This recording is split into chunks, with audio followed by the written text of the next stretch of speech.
Utekelezaji wa jitihada hizi pamoja na jitihada nyingine za serikali mtandao umetokana na maono ya viongozi, ambapo pamoja na manufaa mengi yaliyopatikana, nchi yetu imeweza kutambulika kimataifa. Sababu mwaka 2022 Benki ya Dunia ilifanya utafiti kuhusu ukomavu wa matumizi ya teknolojia duniani katika utoaji wa huduma za serikali na ushirikishwaji wa wananchi, yani GovTech Maturity Index. Na katika nchi 198 duniani sisi tulikuwa na nafasi.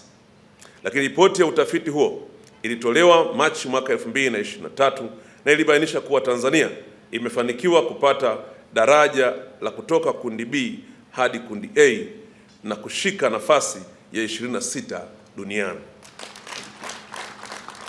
Lakini nafasi ya pili barani Afrika baada ya Mauritius na nafasi ya kwanza Afrika Mashariki kwa ukomavu wa matumizi ya tehama serikalini. Kwa watumishi wa umma, endeleeni kuzingatia miiko na maadili ya utumishi wa umma ambayo yanahitaji ukarimu,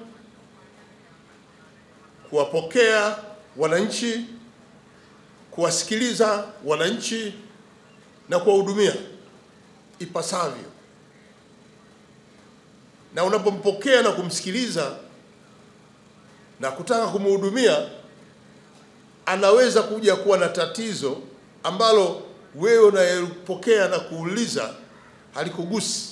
Wajibu wako katika kumhudumia ni kumuonyesha mahali sahihi atakapopata huduma hiyo. Huu ni wajibu wa mtumishi.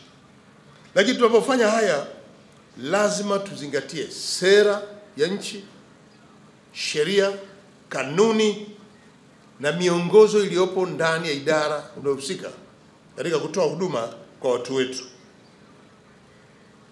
Kwa taasisi zote za umma ambazo hazijajiunga na mfumo huu, mwisho tarehe 30 mwezi wa 7,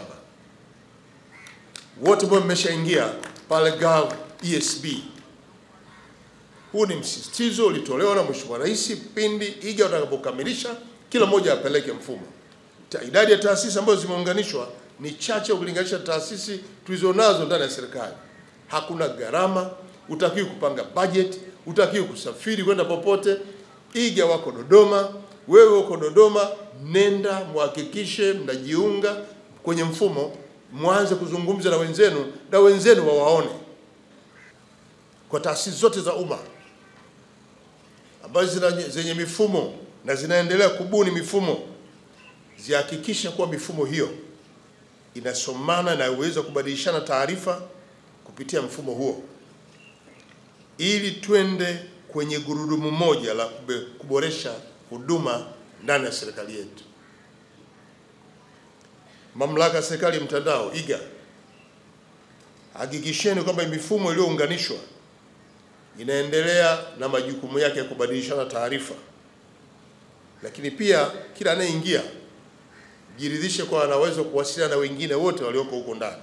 Mmenieleza, mmesema kwamba ndivyo ilivyo, na sisitiza kwamba hakikisheni hao watu wanasomana na wanabadilishana taarifa. Ndugu watumishi wa umma, nimefurahi sana leo baada ya kuarifiwa kwa mifumo nitakayozindua leo imejengwa na wataalamu wetu wa ndani ya nchi na kutoka taasisi yetu ya eGov, ambayo wenyewe watumishi karibu wote ni wa Tanzania, na ndio ambao wameendelea kutengeneza mifumo inayosomana kati ya taasisi na taasisi ndani ya serikali. Lakini nimefurahi pale kujumlishwa kwamba jumla mifumo 223 kutoka kwenye taasisi 185 tayari imeshaunganishwa na inasomana. Hii ni hatua mzuri sana ya utekelezaji, na mifumo hii inaendelea kubuniwa itaendelea kuunganishwa kupitia mfumo wetu wa GovESB.